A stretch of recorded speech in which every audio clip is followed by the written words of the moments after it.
Thank you. You may be seated.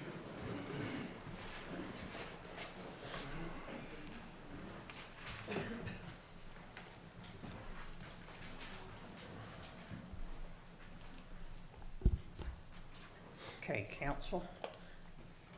Hope you had a chance to look over the reading material in your packet this month. And at this time, we'll go to item number 5, open forum. And we'll have a presentation from the Valdese Museum, and Gretchen Costner will present that. Good evening. Thank you for giving me the chance to present our upcoming celebration at the Waldensian Heritage Museum. I would like to personally invite you, the Town Council, Mayor Watts, town staff, and the Valdese community to join us Saturday, September 21st at the museum for our 50th birthday bash. The museum has had many transitions since its beginning when the Historical Committee was formed in 1947. Their mission was to preserve anything relating to the early settling of Valdese. The early collection was moved to many different locations throughout the Waldensian Presbyterian Church until the congregation launched a financial campaign to build the museum on the corner of Roderett Street and St. Germain Avenue, where the old church manse once stood. The original building was completed and dedicated on February 17, 1974. The Waldensian Heritage Museum is the oldest museum in Burke County, and we would like you to help celebrate this monumental occasion on the museum campus. Our community is extremely fortunate to have such an enormous collection of both Waldensian artifacts and items from the early years of Valdese. Our large museum is well received by visitors from all over the world. So please join us at 3 p.m. Saturday the 21st for this family-friendly event. We will have activities inside the museum and outside under the tent. The local band Lost Wages will be playing. Food and beverages, including birthday cake, will be served. Children's activities, face painting, a balloon artist, and scavenger hunt on the grounds. Also, there will be new displays and a movie about the town from 1941 with Valdo Martinot, who was once a mayor, is narrating. So we hope to see you Saturday, September 21st. Thank you. Thank you, Gretchen, and thank you for the work you do at the museum. I appreciate it, and I know council does as well. Okay, next, 5B, recognition of the Valdese Police Department. Chief Sharp.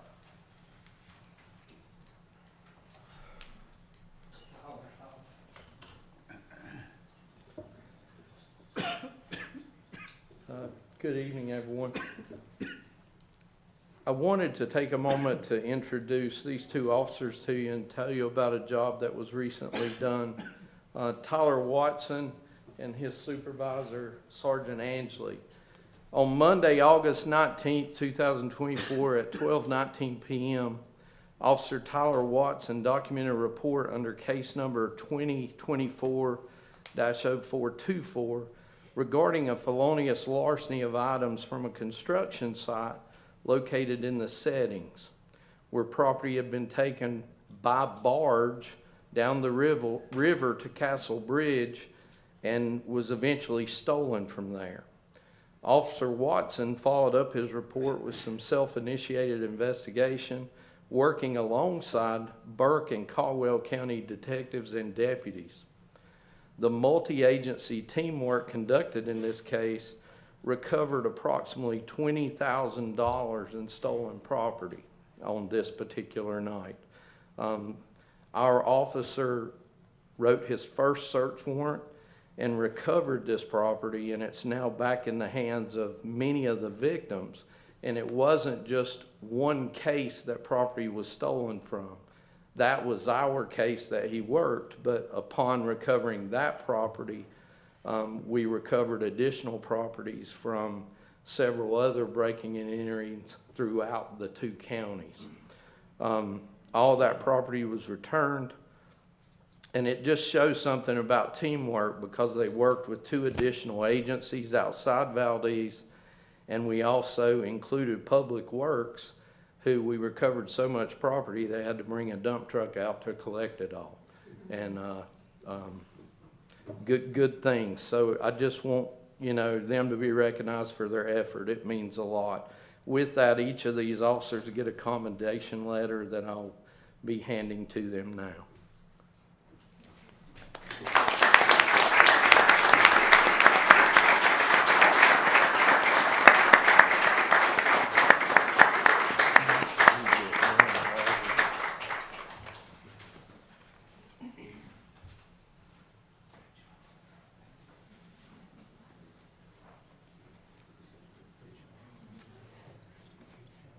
Thank you.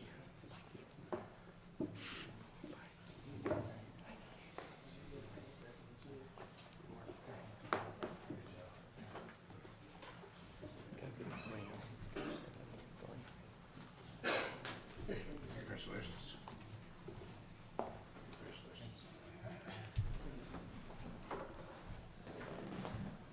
Stand tight.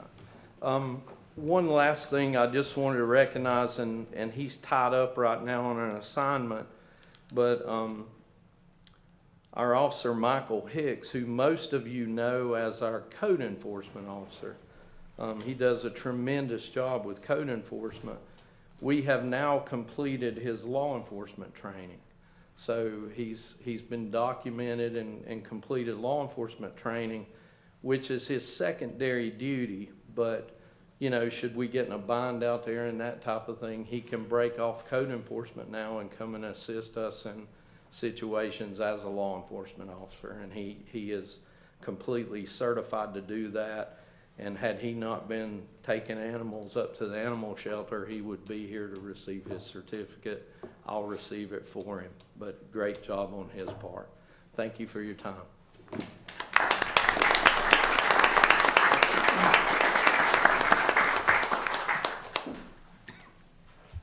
Okay, at this time, we'll go into open forum where the public's allowed to address council. Is there anyone who wishes to speak that has not signed up? Okay, seeing none. First on the list is Miss Nancy Tucker.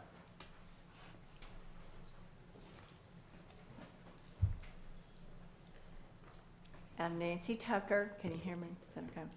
Nancy Tucker. I live at 210 Forest Drive, Northeast in Valdese. Good evening to Mayor and council members. And I'm here again, to talk publicly about the need for the permanent pool structure to be approved as soon as possible. I did email each of you September the 3rd and expressed my concerns about your discussions in a previous meeting about putting up another bubble. And thank you for the ones who responded.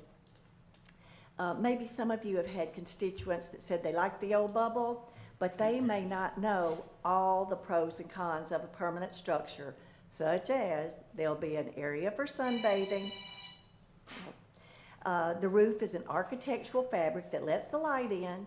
A permanent structure requires a lower amount of chemicals and thus lower cost to operate. The walls can be zipped off and removed in the warm weather. Also, there would be no need to close the pool 3 or 4 times a year to take a bubble up and down. It always requires paying people to do that job or taking some of our Valdese personnel from their jobs to assist, and it takes them away from their jobs that they're supposed to be doing. You're paying for a truck to haul that bubble back and forth from storage, and you're also losing income and participation from the pool patrons during those closures. Another part is that the bubble, you can't use that $500,000 grant that was awarded. The anonymous donor won't be participating in paying for a bubble. And the town of Valdese will have to come up with some money to pay for the ADA accessibility construction for the gym and the tennis courts. I understand now we're waiting for construction bids.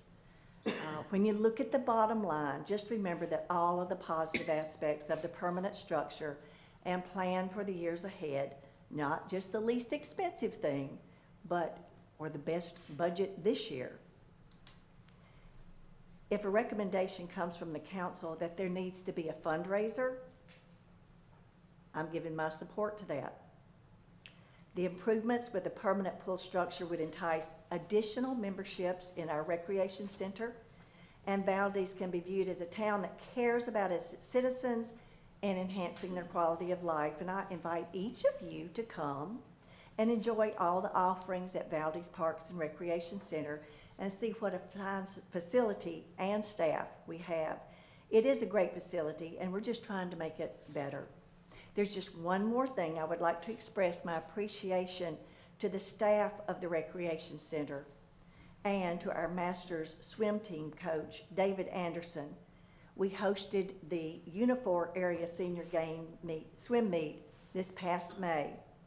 And I want to thank them for encouraging all of our swim team members to swim a little bit better, a little longer, and a little stronger.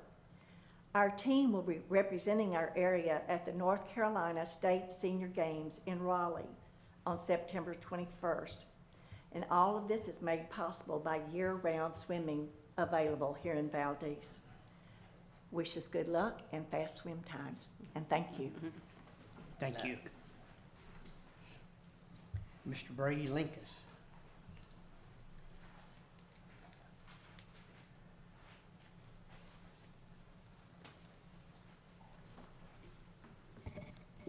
Okay, I'm Brady Linkus. I live at 301 St. Germain Avenue in Valdese, and I'm a slow talker, and your stopwatch is very intimidating to me. I just want you to know that.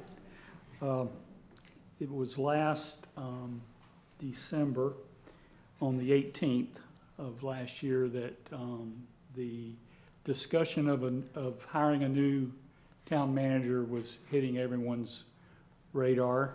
And it was on that evening, I think you first heard a proposal from Western Piedmont Council of Governments about conducting a search. And I looked a bit online today. Their proposal was for $3,500 and add $2,000 for that for a nationwide search. So it was $5,500.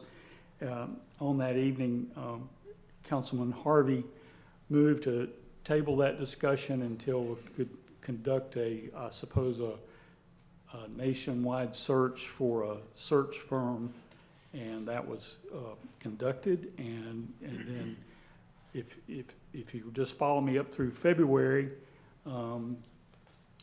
Councilman Harvey was ready for to recommend the services of Baker Tilly, who, by the way, sounds like a very competent organization. Their price, $17,000. I'm not sure exactly how we entered into an agreement with them, if it were for $17,000 or not, but I remember that as being the price that was discussed that evening.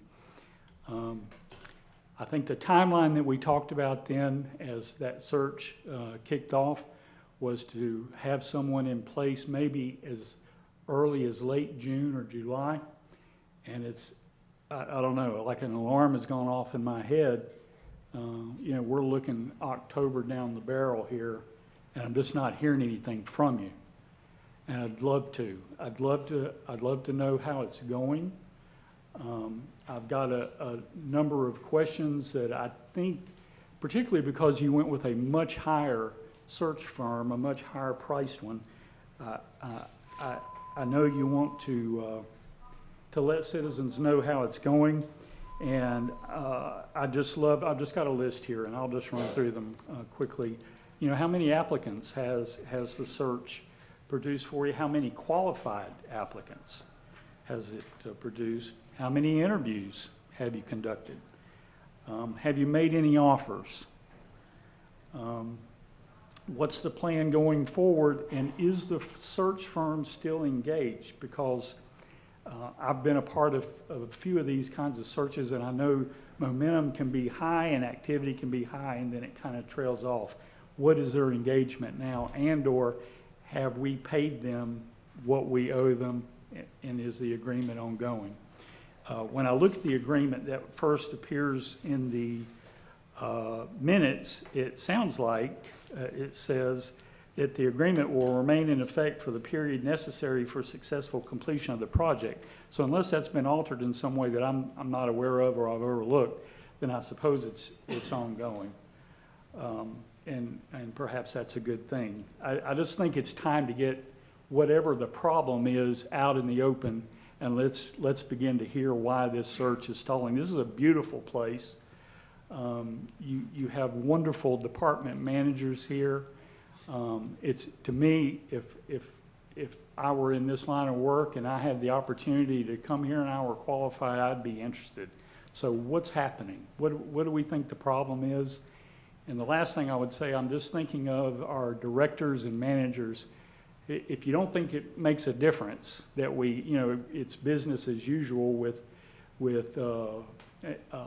everyone that has filled in, including the very competent gentleman that's here this evening in the role, our department managers and directors have answered to 4 different individuals, if I'm counting right, in the last 10 months. That's not fair. It's not good for the operation of our town. And so I think whatever's going on with it, I invite you to kick it into high gear. Thank you, sir. Ms. Cole, ma'am.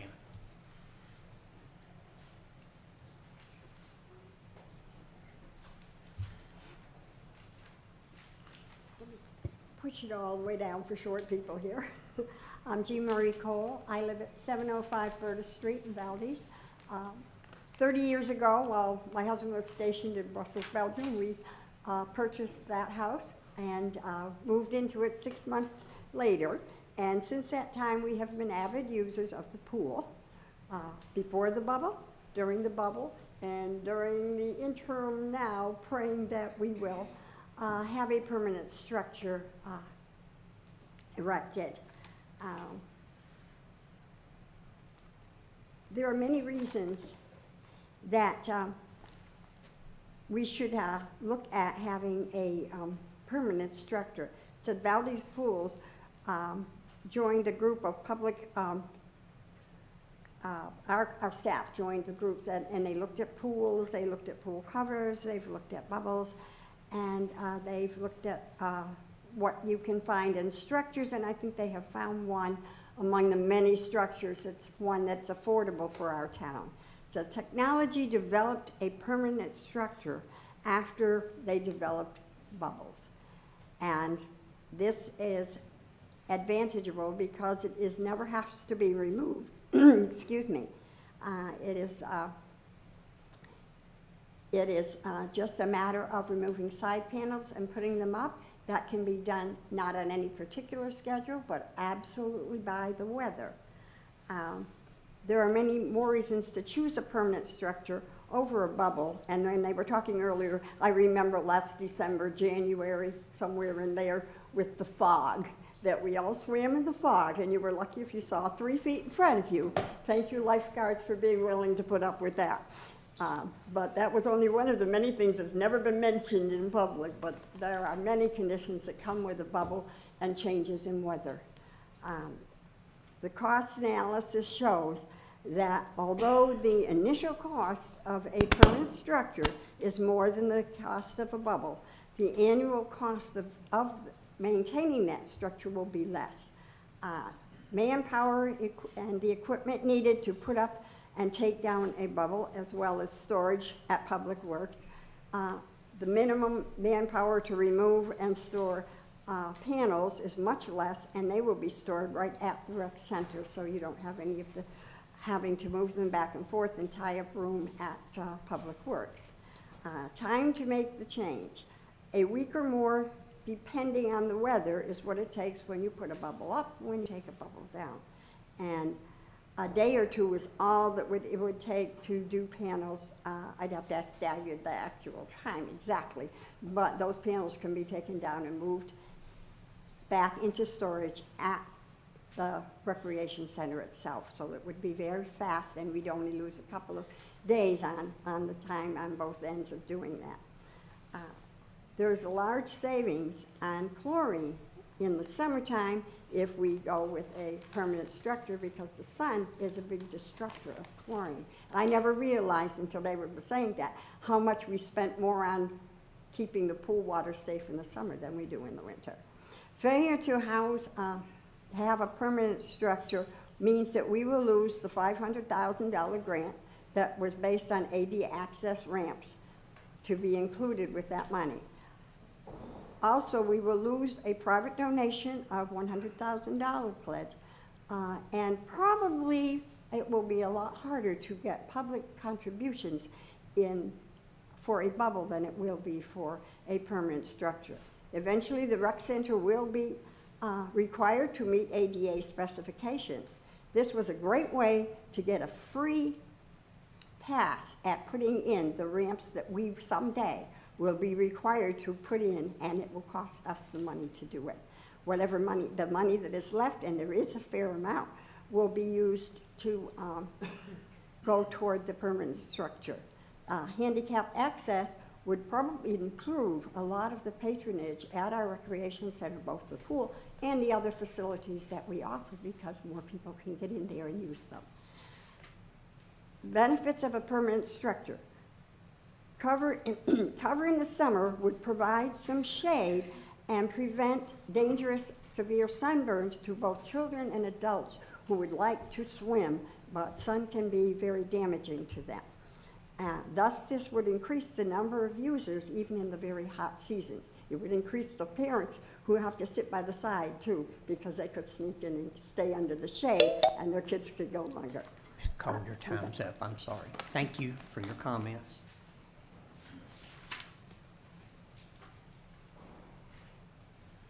Mr. Chase Jackson. I'm Chase Jackson from New Eastwood Circle, from the Triple community. A few days ago. I will need if you'll just state your address. Oh, it's 1615 New Eastwood Circle. Okay, thank you. And so a few days ago, I called Public Works. The lady who answered asked, why is my water bill so high? And because it's significantly higher than normal. She said about $19 more than normal is what everybody in Triple community is getting charged. And she said, if I have a concern, express it here. So I'm here. There's been no transparency. I've received no notification on the reasoning why. If everybody in Triple community and no one else is getting an increase, I don't know if it's a permanent increase or a temporary increase. I don't know anything. All I know is the lady said that I have a $19 increase approximately. And I'd just like to know why, if it's permanent, if it's just Triple community. I mean, I don't really have 4 more minutes to talk about it because I have nothing else to say, but that's my concern. Because I mean, I know $19 may not be a lot to some people, but to some that's quite a bit of money every month. So I give my time. Thank you.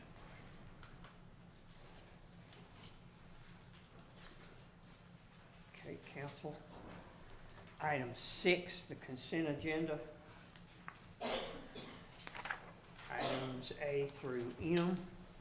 And unless someone wants something removed from the consent agenda, I'll take a motion to approve the consent agenda, please. Excuse me, Mr. Mayor, I'd like to remove item M. Okay, item M will be removed. Any others? Okay, if not, I'll take a motion to approve the consent agenda minus item M. So moved. Okay, a second. Second. Further discussion? Signify your approval by saying yes and raising your right hand. Yes. Seeing none opposed, motion carries. Okay, council. New business under item 7, and we'll go to item N from the consent agenda. Approval of amending ordinance 2-2003, residence qualifications of town manager. Mr. Harvey. I move that we amend the Town Council Code of Ordinances, Section 2-2003, residence qualifications for the manager, by removing the strike-through language indicated in the handout, and I suppose punishment for removing this is I need to read that. Clarity, yes. I'm sorry? Yes, to clarify. Okay, all right.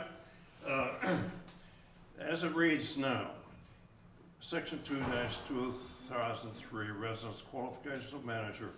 At the time of the town manager's appointment, the manager need not be a resident of the town or the state.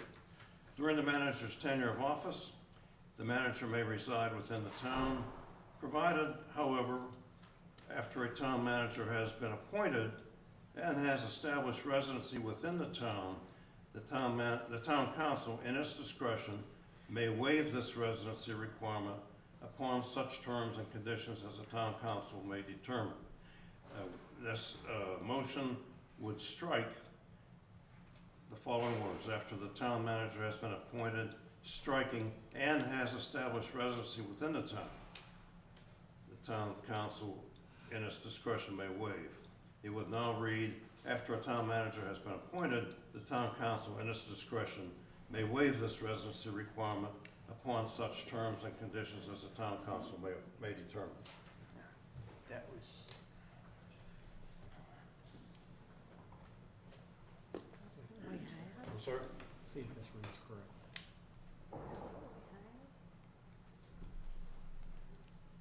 Yes. Okay, so that's in the agenda packet. It's in the back. Yeah, That's what's being voted on. that's right. Okay. okay. Do we need to read that again? What's Nope. being voted on? Nope, Or is the it was. mayor gonna read it? Yes, sir. Okay, so that's what's in the That's what was agenda in the packet, agenda. correct? Yeah. What we had already asked for, correct? Yes. Okay. Is that I'll a motion? I'll entertain a motion to approve item M.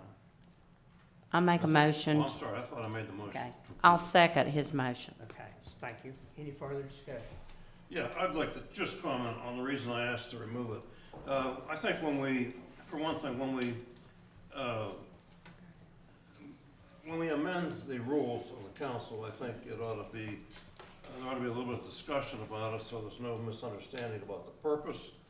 And that was one reason I removed it.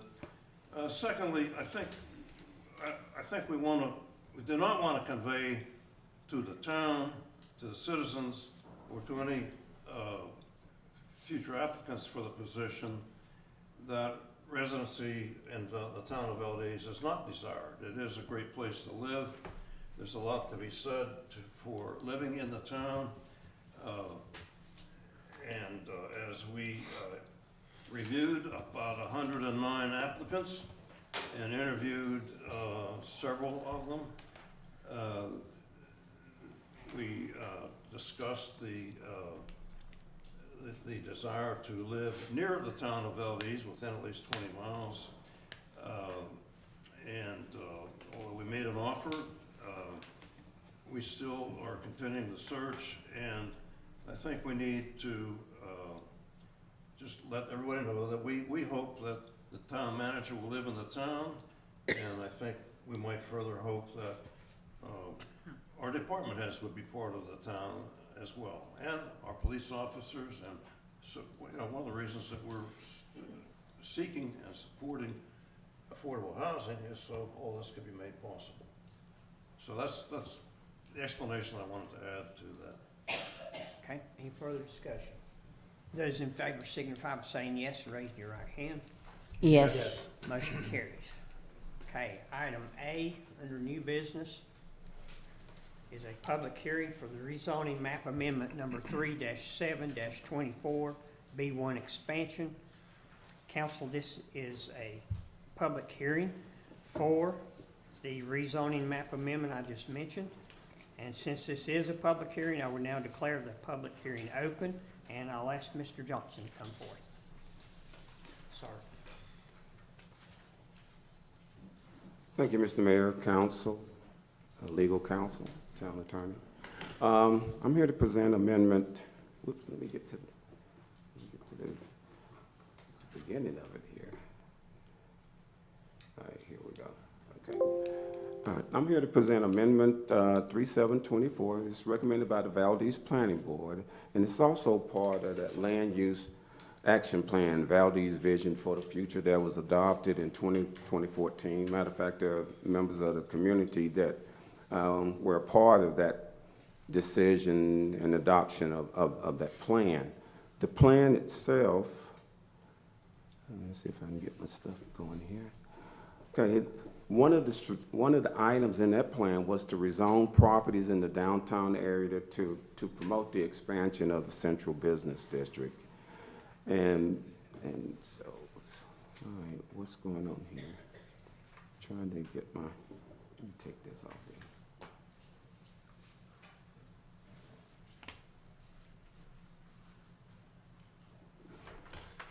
Okay, so the expansion of the central business district. One of the components within that strategy was to expand the central business district along with some of the other things that were previously done.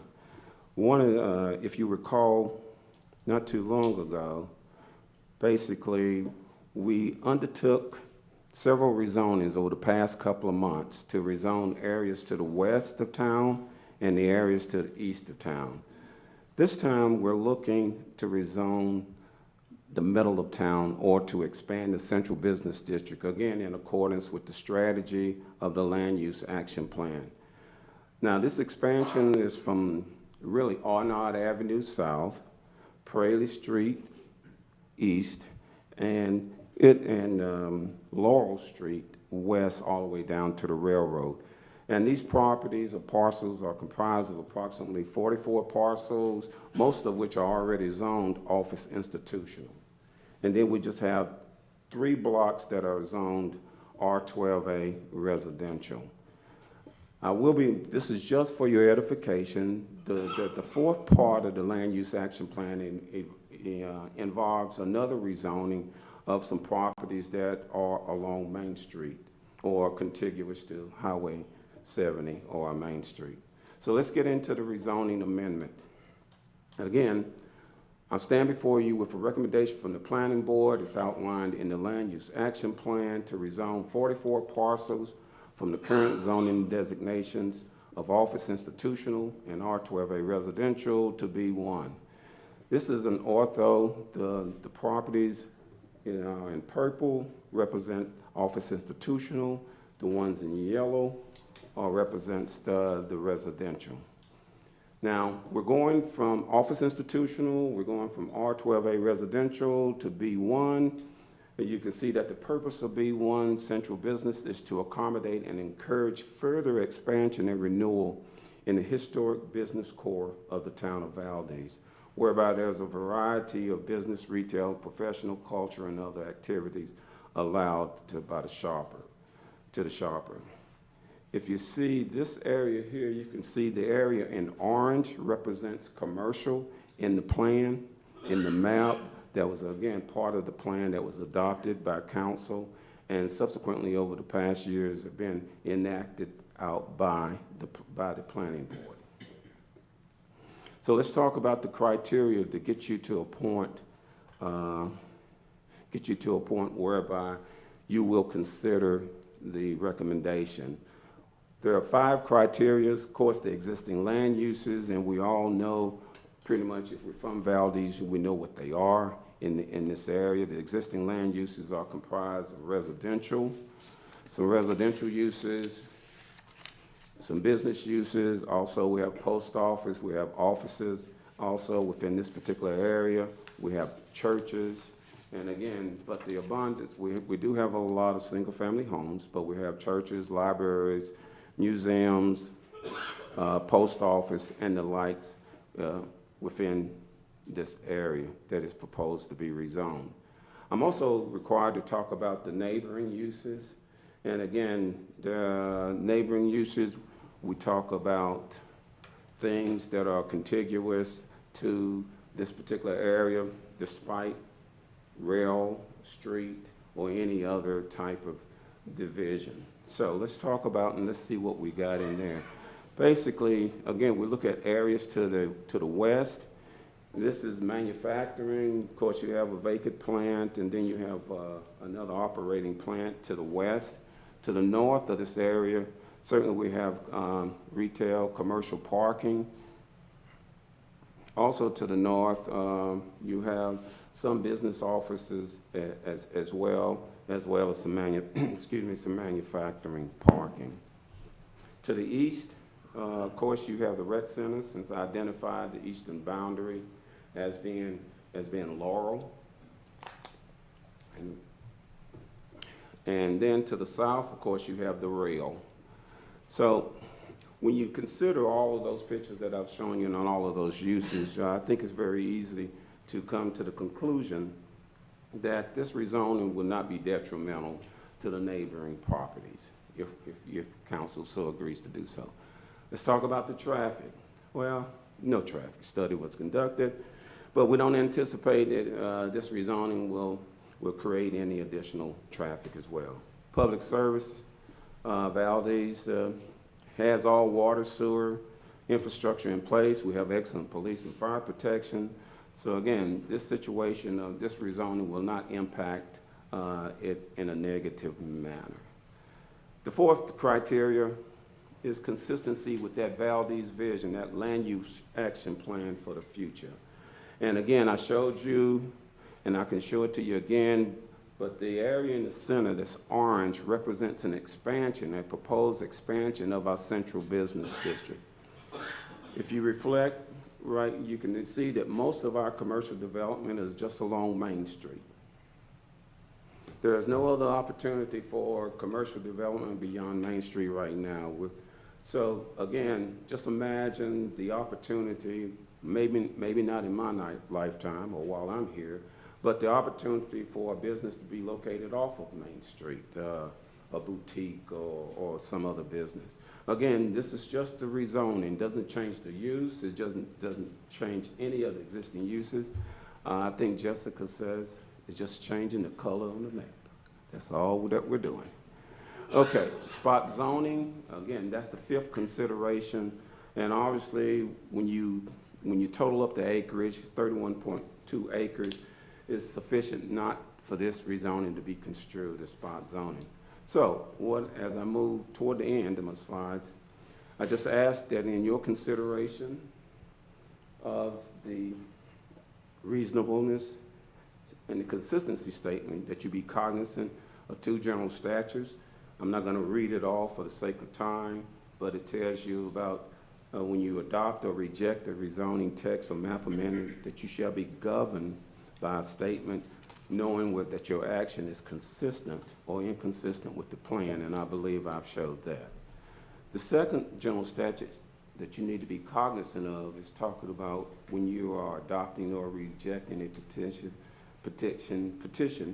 that you analyze the reasonableness of the zoning, and you consider factors of sizes, conditions, whether the detriments, the neighbors, the surrounding community.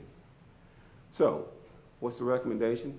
Well, first, Valdese Planning Board approves this amendment and is recommending that Town Council adopt a consistency and reasonableness statement under North Carolina General Statutes 160D, 605A and B, affirming that this rezoning is reasonable and this rezoning is consistent with the Valdese vision, a land use action plan of the future, and two, recommend approval of the zoning map amendment by Town Council.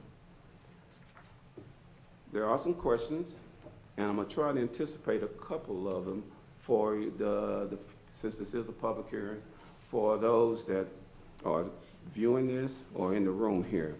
One question that may come up by either council or even someone present would be, will my homeowner's insurance increase as a result of this rezoning? And I'm going to ask Mr. Paul Mears to reflect on that one. Not at all. This would not, in my opinion, would not affect anyone's homeowner's insurance, just like it would not affect their tax value. So speaking for the insurance industry, it's not going to affect any of these property owners. That is excellent to hear. Thank you very much. I guess another question may come up would be, will my property tax increase as a result of this rezoning? And I brought the man himself here, the tax administrator for Burke County, to come up, and he can address that particular question to see the impact of zoning, particularly in this particular case. Thank you, Mr. Johnson, Mr. Mayor, members of the council.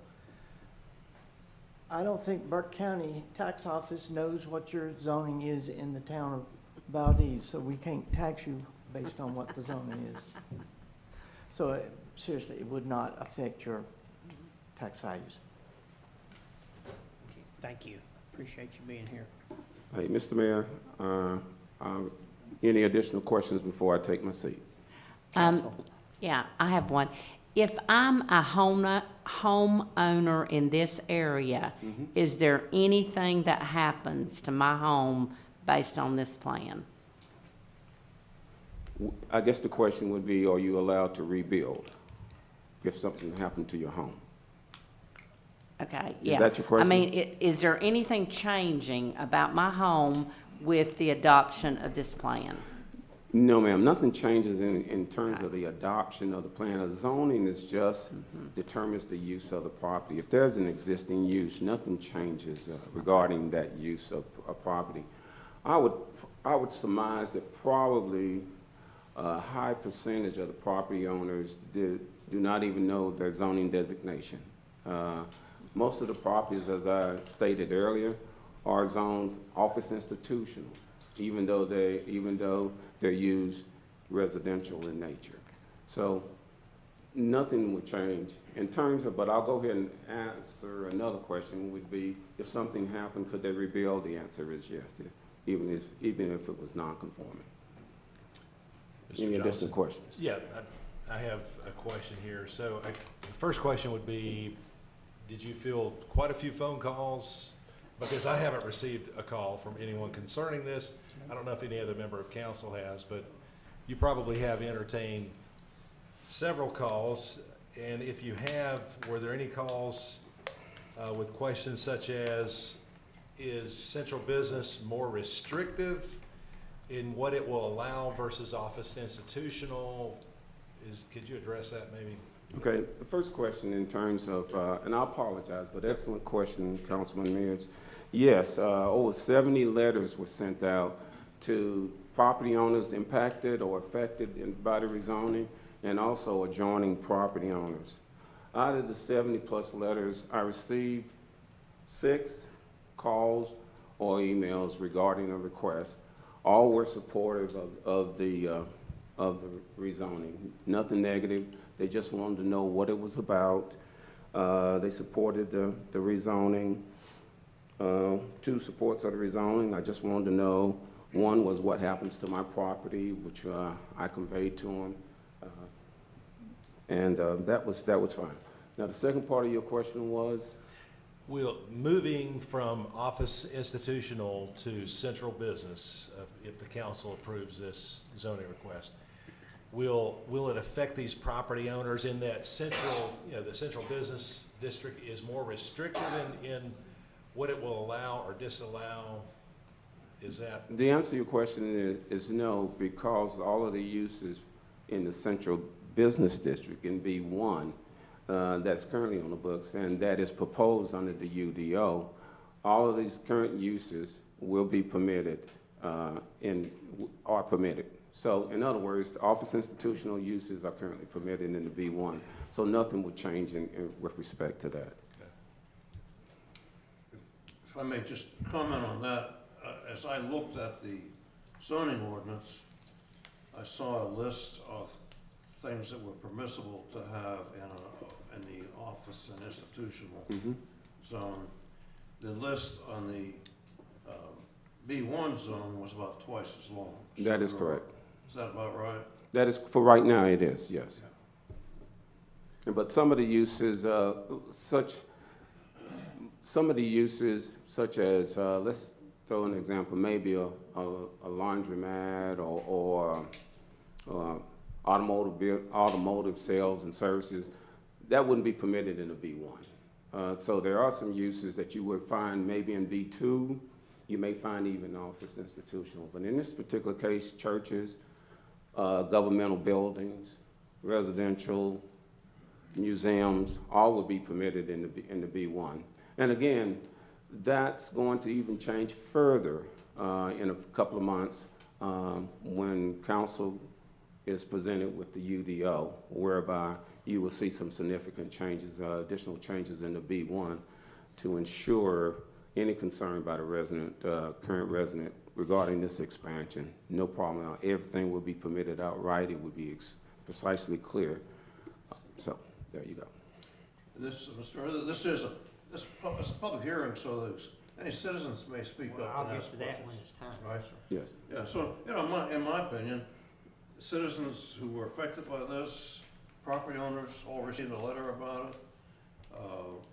I've heard from a couple who received the letter, and if they're not here to object to it, I think it must be just fine, so, sounds good. And one thing to note, and that's excellent, Councilman Harvey. Sorry? I said that's an excellent point that you made, because I've been here, everyone knows me, and everyone has access to contact me regarding any question or any concern regarding a public hearing or anything else. But certainly, that is an No, excellent I point. may have spoken too soon. Yeah, well, she's coming up. I think she's Okay, had to. there's one thing I have to do before you can speak, ma'am, please. Can I make another additional ahead. comment? Yes, sir. I own a business within this office institutional district, and I own a rental property, so, I mean, this it doesn't concern me, and like I said, I haven't received any phone calls with others that are concerned, so. Any other members of council have a question? Okay, at this time, are there any members of the public who would like to speak for or against this public hearing and this zoning change? If you would state your name and your address, please. I'm Tanya Stevens. I live at 101 St. Germain Avenue. I have lots of questions about this and lots of statements about this. One, I don't feel that we were given adequate time to respond to any of this. And two, I'm a little bit concerned that we're being asked to vote on something that the terms may change here in a couple of months. So I would like to ask if we could wait on that vote till we see what those other changes are gonna be. I mean, I'm a little bit concerned about what kind of businesses may be able to move in beside me or behind me. And we're being asked to make a decision on something that we're being told is gonna be changing in a couple of months.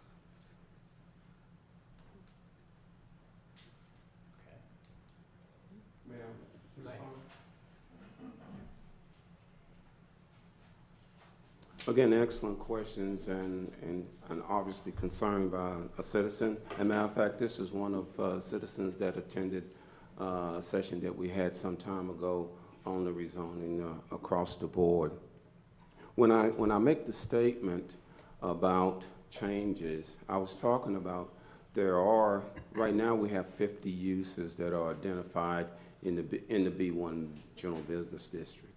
That list of uses will be reduced, so it'll be more restrictive instead of more open.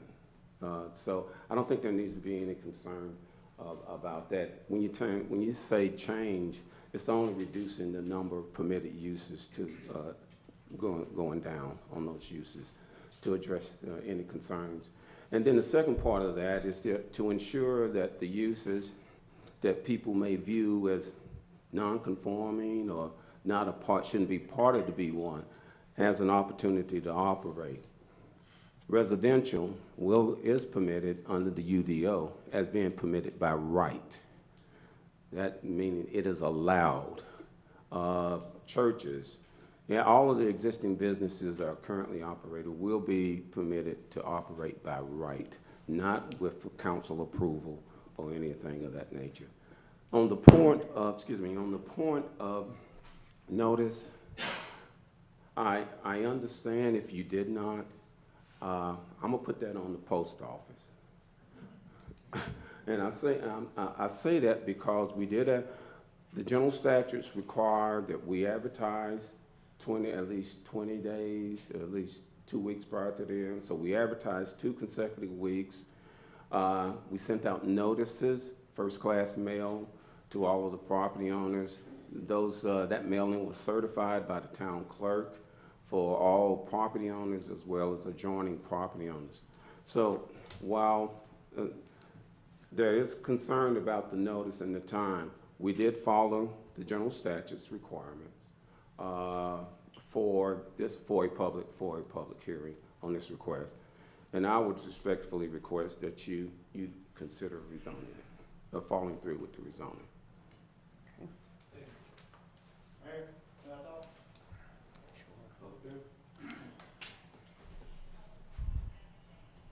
Hi, my name is Rick McLaren. I live at 408 Grove Avenue. I was on the Burke County Planning Board for 6 years and also on the Board of Adjustments for 6 years.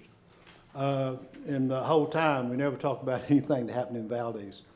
Most everything was, had to do with the county. This seems to be straightforward. But what I would tell the citizens is, we do have a Board of Adjustments in Valdese, right? Okay.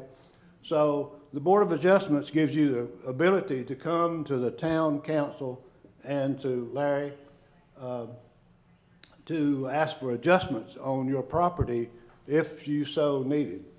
So you do have that function, and it's for everybody in the town that you can come and ask for adjustment on your property if you need it for maybe a little building that's gonna be close to something or whatever, but I just thought I'd let everybody know that, yeah, the Board of Adjustments works for your favor after this decision is made. Thank you. Thank you. Is there anyone else from the public who wishes to address this issue? Seeing none, I now ask that the public hearing be closed. And I'll entertain a motion from council. And Larry, if you would you put up the slide where you list your recommendations? And council, if you make this motion, you'll need to read as Larry has it on this slide, please. Let me get to it here.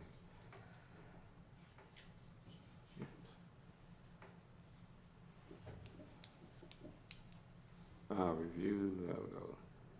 All right, hold on. Because I took some slides out being cognizant of time. There we go. That's it.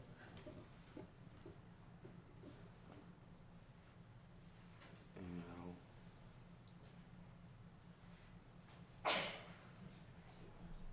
there we go. Back, Whoops. back one. There you go. Okay. Okay, council, when you make your motion, you'll need to read as the PowerPoint posted up there. And at this time, I'll entertain a motion. Mr. Mayor, I'd like to move that the council approve the zoning map amendment 3-7-24, and that the town council adopts a consistency and reasonable statement under North Carolina General Statute 160D-605A. B, affirming that the rezoning is reasonable and consistent with the Valdese vision, a land use action plan for the future.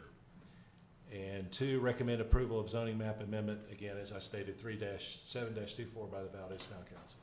Okay, council, I have a motion. I need a second, please. Second. Thank you. Any further discussion? I did want to make a statement that I do serve on the planning board. I know Mr. Johnson has worked diligently to make sure that this UDO, and I know most citizens don't understand what the UDO is, but it's a Unified Development Ordinance. Actually, by statute, North Carolina is requiring that we update that ordinance. It has to deal with, land use plans, zoning. So the town is involved right now in updating that. The council has approved thousands of dollars for that action. But I just wanted to state that any citizen that wants to attend, the planning board meetings, that has any concern about what the planning board would recommend, once this UDO is developed and look at all of the regulations, permitted uses, they're welcome to attend the planning board meeting, and we will be very responsive to their concerns, their needs.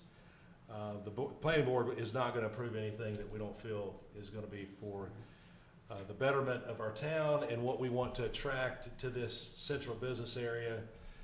We're just, part of the land use plan is improving the attractiveness of our downtown and the permitted uses. We want to focus on those businesses that will improve the look and the quality of the lifestyle of our citizens and attract business to that downtown area. So I just want to make that statement. Okay, thank you. Okay, any further discussion? Those in favor signify by saying yes and raising your right hand, please. Yes. Any opposed? Seeing none, motion carries. Thank you, council. Okay, next item, B, Fire Department Building Review. Mr. White.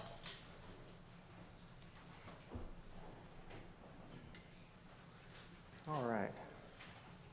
So for this item, if you'll recall last week at the pre-agenda meeting, Mr. Bob Smith came, who's with Talley & Smith Architects. He gave us an update on the fire department building. From that, it was determined it might be beneficial for council to have a workshop. So in lieu of a review tonight, we're going to be doing a workshop on September 19th, and I'll announce the date and time again during the manager's report. So instead of a review, we'll have a workshop here in a few weeks. Okay. Council, questions, concerns? Okay, thank you, sir. Item C, street resurfacing. Mr. Weichel. All right. So to review the street resurfacing, we went and asked DOT to give us some numbers on these 32 streets that you see on your screen. They have done that. I'm not going to go through every street here, but they have given us the numbers on that.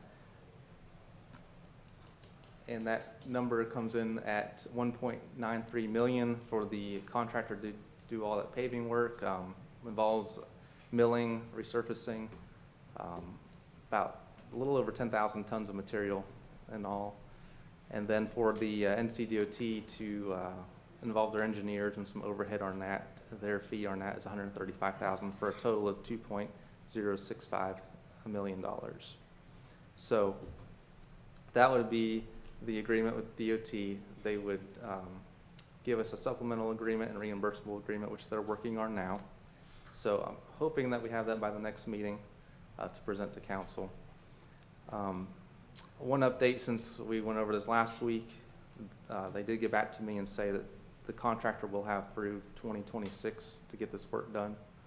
So you're looking at probably 2 years, I say, to get this work done. And it won't be all at one time. They'll come in as they can, and they may do a street one day, and then we won't see them for 4 months, and they come back and do 5 more streets. So just kind of, with that pricing, the way they have it, they're just going to try to fit us in under their DOT contract. So we're getting the DOT benefit of their mass contracts that they do with that unit pricing. Questions? Yeah, a couple of questions.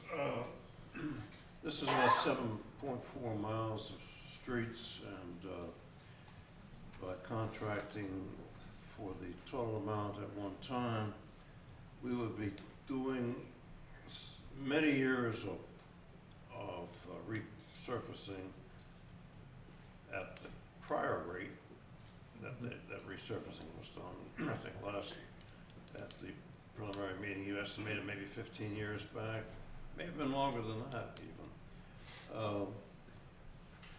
And we've had some discussion, I think maybe offline more than in the preliminary meeting, but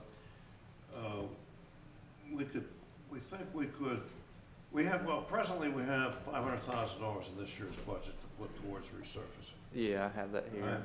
And then I think there's maybe another $100,000 of Powell bill reserves that are held, so that we maybe have a total of $600,000 at this time. So we need about $1.5 million to proceed with this. And if we were to work out something to get this all done at one time, save $1 million for the town, get these 32 streets repaved, resurfaced, some of which are in really bad shape, some of which are gravel.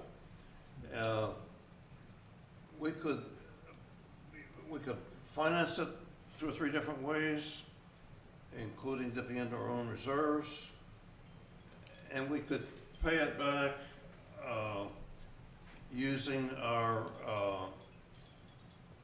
Powell bill funds over the next 10 or 12 years. Would that be possible?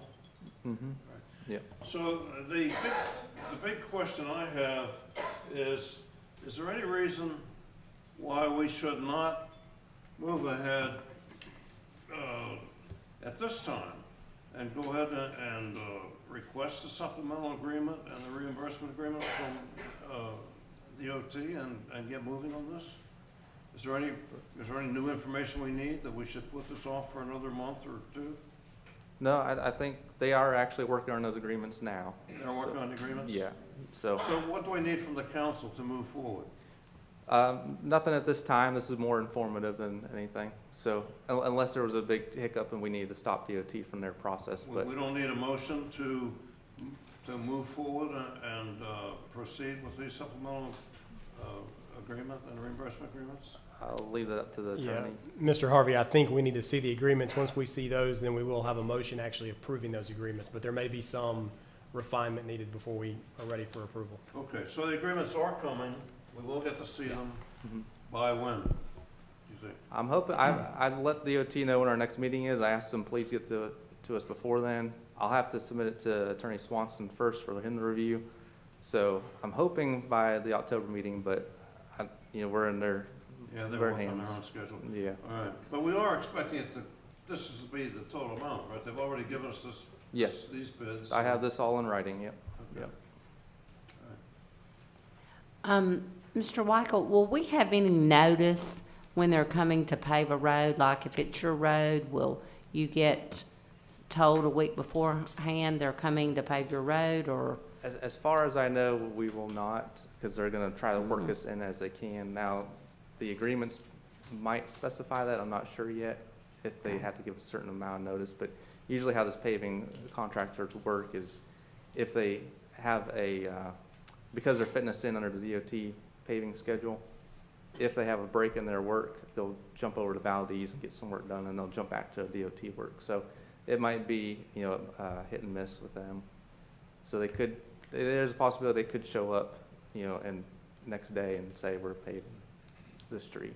So that's the one thing we don't have any. Now we'll communicate with DOT as much as possible to mitigate that. But that's something that we might want to look for in the agreement too. That might not be good for folks all of a sudden to drive out and they're paving your road and you don't have any advance notice. So thank you. You said the completion date was 2026, is that right? From what they told me, they'll have through 2026 to get it completed. So. That's the end, calendar year 2026. Right. So they'll have all of 2026 to get it completed. Which that runs into our fiscal year of 2027 then, doesn't it? We would split fiscal years, yeah, because, ours starts in July 2026. Yeah. When do you anticipate them starting, Bo? I think as soon as we get the agreements in place, they'll give the contractor notice to proceed. I know paving in the wintertime is a no-no a lot of times. I'm just wondering about that. Yeah, depends on how cold a winter we have. Yeah. Yeah.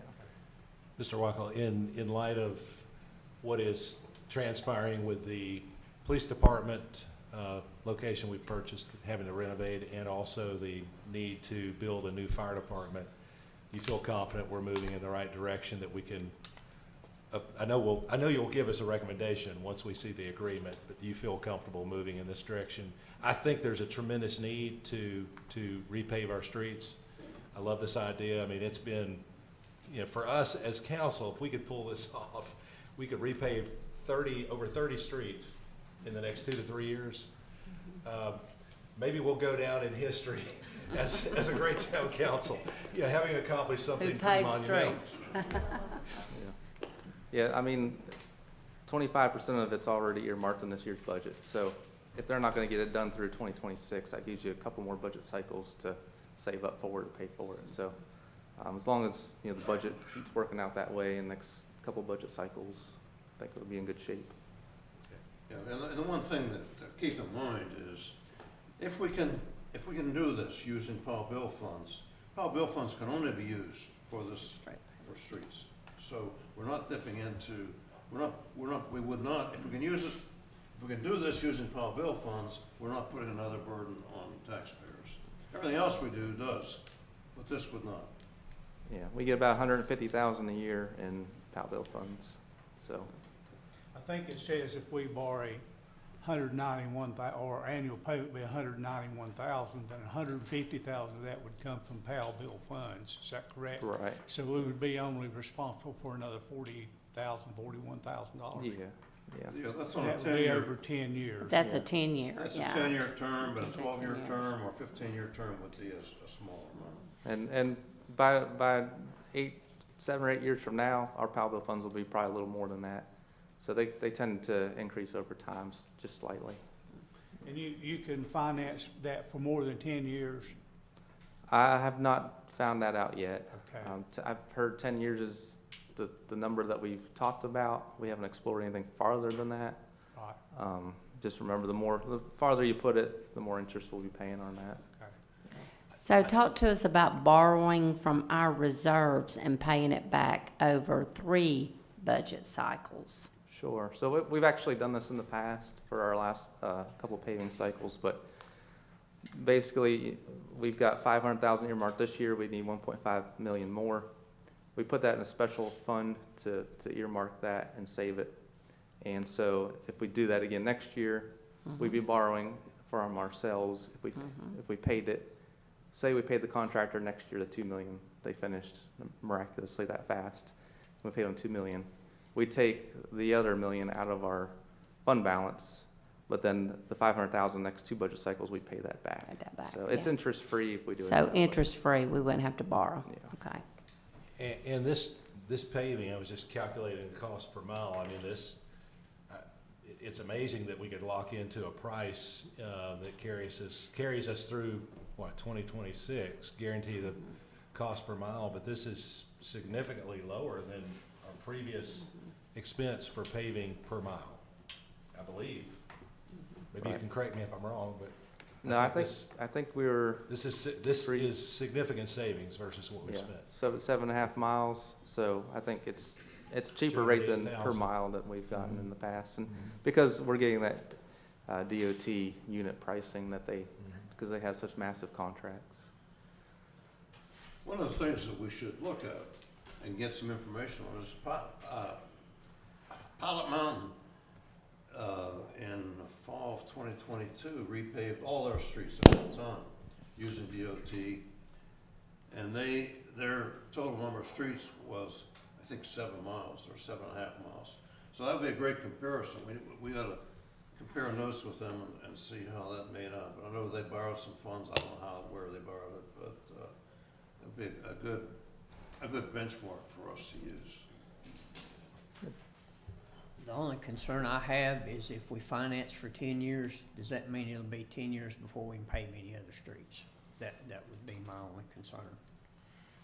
Yeah, and that would be a council decision in the future. I mean, if you're paying 191,000 a year for annual payment, most of that would be covered by Powell bill. It just depends on, do we want to put more money in the future in the paving or wait till we pay that off? Any more questions, council? Thank you both. Moving to item D, budget amendment, fire department relocation. Mr. Weigel. So this is the budget amendment to get the fire department out of the building, like the architect had sent that letter about. So these costs were associated with getting the job site trailer delivered, got it installed per code, so it's anchored into the ground. We had to run power, electric, IT cabling to it. So this is what this budget amendment covers, all those costs associated with it, in addition to getting us through the rental of it through June of next year, so through this budget cycle. Okay. Questions, council? Hearing none, I'll entertain a motion to approve this budget amendment for the fire department relocation. I make a motion to approve the budget amendment for the fire department relocation. A second. Thank you. Any further discussion? Hearing none, all those in favor signify by saying yes and raising your right hand. Yes. Seeing none opposed, motion carries. Okay. Manager's report, sir. Okay. So we're going to have a workshop for the fire department building. It's going to be on Thursday, September 19th. It's going to start at 2 o'clock in the afternoon. The plan is to do a site visit at the empty lot over here at 200 Massell Avenue first, so we'll meet there at 2 o'clock. Do a site visit, and then once we're done there, we'll venture back over to Town Hall, the community center, and then have our sit-down meeting from there. Okay. Excuse me, where will we have the meeting part? Here or in the community activities room? The community room, Okay. yeah, for now. If we want to have it in the I missed council that, so chambers. let's just clarify. And I guess it's up to council. If you want to have it here, we can, but, Yeah, that's- okay. One thing we'll have to do if we're gonna meet on site first is convene the meeting there and call it to order Yeah. at the site. Okay, Unless it's raining, then we'll have to yeah, go to plan B. bring it on. All right, Valdese Heritage Museum 50th birthday celebration, Saturday, September 21st at 3 p.m. at the museum. The next agenda review council meeting is scheduled for Monday, September 30th at 6 p.m. here in the council chambers. The Old Rock School is having a rededication celebration. That's going to be on Saturday, October 5th at 6 p.m. at the Old Rock School Auditorium. And then finally, our next regular council meeting is scheduled for Monday, October 7th, again here at 6 p.m. at the council chambers. Okay, That's all I've got. council, questions and concerns? I was excited to hear that we made the goal for the Old Rock School fundraising for the seating. That's exciting news, and congratulations to our town and our citizens who supported that endeavor. Okay, good point. Just like to make a comment. I think it's wonderful that we're having local ministers, pastors come to our council meeting and offering a prayer. Not that your prayers were not sufficient, Mayor, but I think it's wonderful to involve I think it, yeah. I our like local it. ministers. Anybody else? Real quick, on September 24th is the Drawn Homecoming Parade. And if you're going to ride in that, you need to be at the fire department at 5:45 and also need a number. So if you plan on participating in that, please let me know. Also, we need to look at the November pre-agenda meeting. It's scheduled for the week of Thanksgiving, and Miss Cole's gonna be busy cooking, so I'll be over there. A lot of folks are on vacation that week, so if we can move that to November 18th, that's the week before, if that's acceptable to everyone. Hearing no complaints, then we'll advertise that. Ms. Cole, write that down, ma'am. November 18th. What are the dates that we're changing now? From what to what? From, I think it's the 25th of November. It's the week of Thanksgiving. November here. That's a Monday? Yeah, And that's a conflict? yeah, because most people are on vacation that week. For example, I think our attorney will be. Well, you know, we set these schedules, council schedule in December in accordance with state statute. We've changed this now about 3 times. I don't have a major problem with it, but it would seems to me that we ought to set it at one time and leave it there. I mean, November's 3 months away, I guess we can all change our calendars.